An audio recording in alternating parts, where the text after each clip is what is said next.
Welcome our YouTube channel study Gyan, जिसमें आज का जो टॉपिक है वो है थ्योरी बेस ऑफ अकाउंटिंग। यानी कि जो अकाउंटिंग है वो किसके अकॉर्डिंग बेस है, थ्योरी पर बेस है। थ्योरी मतलब कुछ प्रिंसिपल, रूल, रेगुलेशन जिनको फॉलो करते हुए हम अकाउंटिंग को बनाते हैं। तो सबसे पहले जो प्रीवियस चैप्टर था उसमें ये बताया गया है जो अकाउंटिंग है एक तरह की प्रोसेस है जिसके अंदर हम क्या करते हैं, रिकॉर्डिंग करते हैं, क्लासिफिकेशन करते हैं और क्या करते हैं, समराइज़ कर कर फाइनल रिजल्ट देते हैं और इंटरप्रिटेशन करके ये बताते हैं कि जो इन्फॉर्मेशंस हैं वो क्या क्या हमें इनसे मिली हैं। इसके साथ साथ ये भी बताते हैं जो इन्फॉर्मेशन है वो एक्सटर्नल यूज़र और इंटरनल यूज़र के लिए किस तरह यूज़फुल है।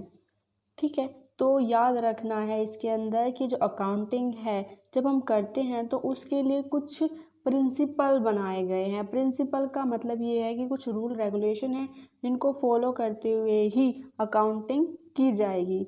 अगर हम इनको फॉलो नहीं करते तो हमारे रिजल्ट क्या आएंगे, गलत आएंगे। इसी वजह से क्या किया गया है, अकाउंटिंग बना करते समय कुछ रूल्स बनाए गए हैं। तो इसमें यही कहा गया जो अकाउंटिंग इन्फॉर्मेशन है वो एक्सटर्नल यूज़र और इंटरनल यूज़र सभी के लिए क्या होती है, यूज़फुल होती है। पहली बात तो इसके साथ साथ ये हमें क्या है, जो रिज़ल्ट है वो रिलायबल देती है और कंपेरेबल देती है। कंपेरेबल मतलब क्या है कि हम उसकी तुलना कर सकते हैं दूसरे के साथ। मान लीजिए कि आज का जो हमारे पास डाटा है हम अपनी फर्म के साथ अगर कंपेयर करेंगे तो प्रीवियस ईयर के साथ कंपेयर कर सकते हैं। बात करें अपने जैसी किसी दूसरी फर्म के साथ अगर हम कंपेयर करना चाहें अपना अकाउंट तो वो भी किया जा सकता है। इसके साथ साथ ये क्या है, एक फिक्स पीरियड बेस्ड होती है। मतलब आप अकाउंटिंग ईयर्स हैं उसमें ही अकाउंट प्रिपेयर करते हैं जो 1 साल का होता है। इसके साथ साथ इसमें बताया कि आप इजीली कंपेयर कर सकते हैं।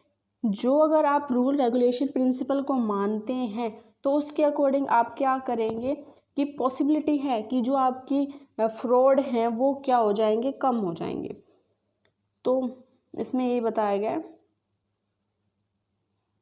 इसके बाद इसमें ये बताया गया कि जो आपके रूल रेगुलेशन है उनको मानने की वजह से जो आपके अकाउंट हैं उसमें क्या आती है, यूनिफॉर्मिटी आती है और कंसिस्टेंसी आती है, जिसकी वजह से जो आपके अकाउंट हैं वो क्या हैं, एक तरह से प्रूफ के रूप में कारगर होंगे। इसमें बात करें तो जब हम इस तरह के प्रिंसिपल रूल मानते हैं तो उसको क्या कहा गया है, यहाँ पर अकाउंटिंग स्टैंडर्ड कहा गया है। अकाउंटिंग स्टैंडर्ड क्या है, एक तरह का रिटर्न डॉक्यूमेंट है जिसमें आपको ये बताया जाता है कि जो आपके स्टैंडर्ड है वो किस तरह से गवर्नमेंट ने इशू किए हुए हैं और उसको आपको किस तरह मानना है। अगर आप उसको इस अच्छे तरीके से मानेंगे, उसको एक्चुअल में लेके आएंगे अपने फॉर्म में, सही से यूज़ करेंगे तो आपका क्या है, रिजल्ट ट्रू भी आएगा और फेयर भी होगा। बात करते हैं इंडिया की, तो इंडिया में भी बहुत सी ऐसी संस्थान नहीं मतलब हैं जो हेल्प करते हैं अकाउंटिंग स्टैंडर्ड बनाने में। वैसे जो अकाउंटिंग स्टैंडर्ड है वो क्या है, इंडिया में हमारे यहाँ ICAI बनाते हैं। ICAI मतलब institution of chartered accountant of India, जो क्या करते हैं आजकल जो चार्टर्ड अकाउंटेंट हैं उनको डिग्री प्रोवाइड करते हैं और इसके साथ साथ क्या करते हैं, अकाउंटिंग स्टैंडर्ड भी बनाते हैं टाइम टू टाइम।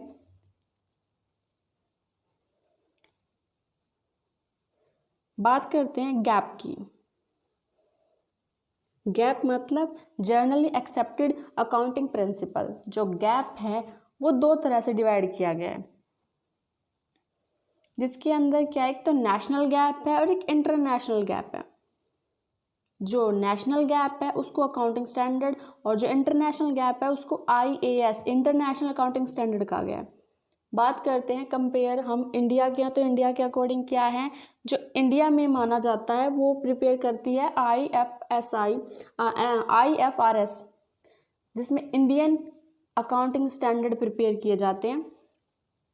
और जो हमारा इंटरनेशनल गैप है उसको फॉलो करते हुए बनाए गए हैं IFRS यानी कि इंस्टीट्यूशनल फाइनेंशियल रिपोर्टिंग स्टैंडर्ड। तो याद क्या रखना है, जो गैप है वो दो तरह से बांटा गया है। पहला है नेशनल, दूसरा इंटरनेशनल गैप। जो नेशनल गैप है वो इंडियन अकाउंटिंग स्टैंडर्ड बनाता है, और जो इंटरनेशनल गैप है वो इंटरनेशनल अकाउंटिंग स्टैंडर्ड बनाता है। और बात करें जो इंडियन अकाउंटिंग स्टैंडर्ड है वो AS से कन्वर्ज होकर आया है, मतलब न्यू वर्जन है इंडियन अकाउंटिंग स्टैंडर्ड। इसी तरह जो IAS है उसको कन्वर्ज करके IFRS में कन्वर्ट किया गया है, ताकि क्या है हमारे रूल रेगुलेशन सही से फॉलो किया जा सके। ये जो है स्टैंडर्ड वो हमारी हेल्प करते हैं कि हम इजीली अपने डाटा को कंपेयर कर सके एक दूसरे के साथ।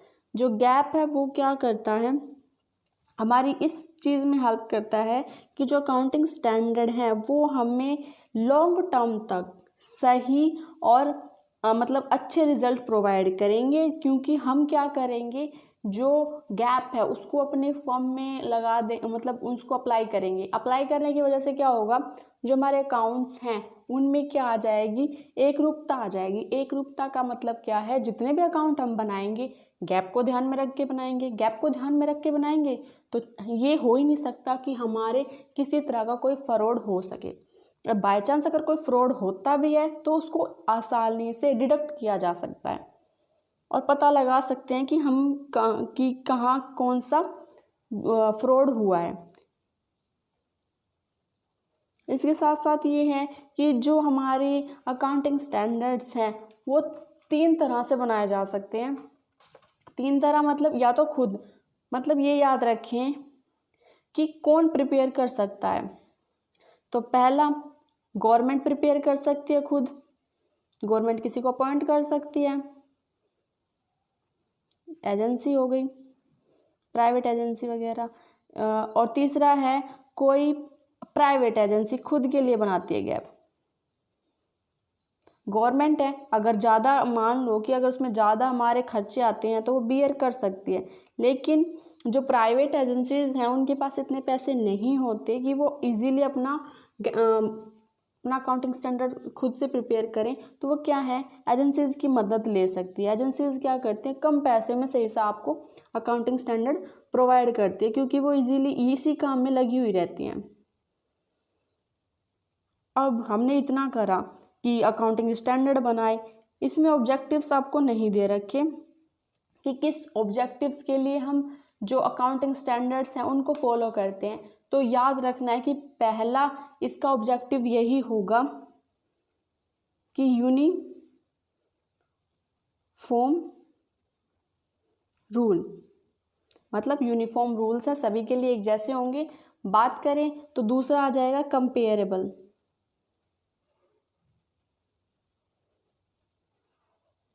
कि हम आसानी से कंपेयर कर सकते हैं एक अकाउंट को दूसरे अकाउंट के साथ, या किसी अपने सेम उसी तरह की फॉर्म है उसमें दूसरी फॉर्म के साथ लगा सकते हैं, दूसरा आ जाता है। और तीसरा क्या है, होमोजेनिटी इन द अकाउंट, मतलब एक जैसे हो जाएंगे।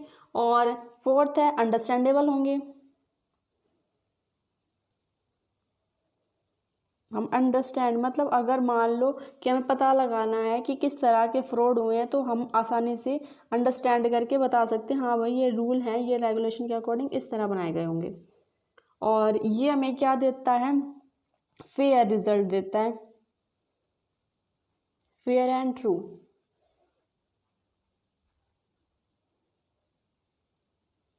देता है।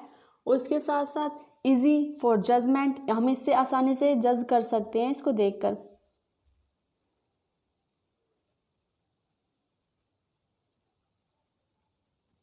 इजीली जजमेंट कर सकते हैं। और इसके साथ साथ नेशनल और इंटरनेशनल,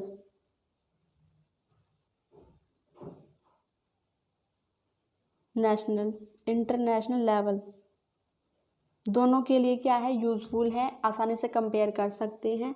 और लास्ट ये हो जाएगा कि ट्रांसपेरेंसी ऑफ अकाउंट है, यानी कि आपकी जो अकाउंट है उसके अंदर फेयरनेस ज़्यादा होती है, कोई किसी तरह का कोई ट्रांसपेरेंसी आप देख सकते हैं, नॉन ट्रांसपेरेंसी नहीं होगी।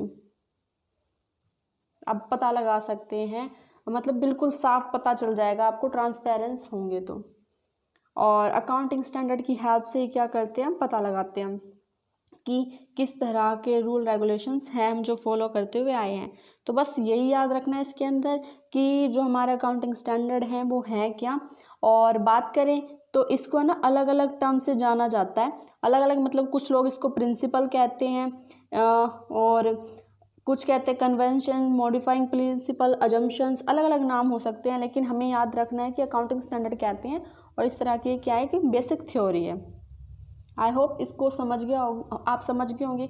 यहाँ इतना डिटेल में नहीं दिया गया है, और जैसे जैसे आगे क्लासेस में पढ़ेंगे तो पता चल जाएगा कि अकाउंटिंग स्टैंडर्ड क्या है, किस तरह बनाए जाते हैं और किस तरह ये आपकी हेल्प करते हैं।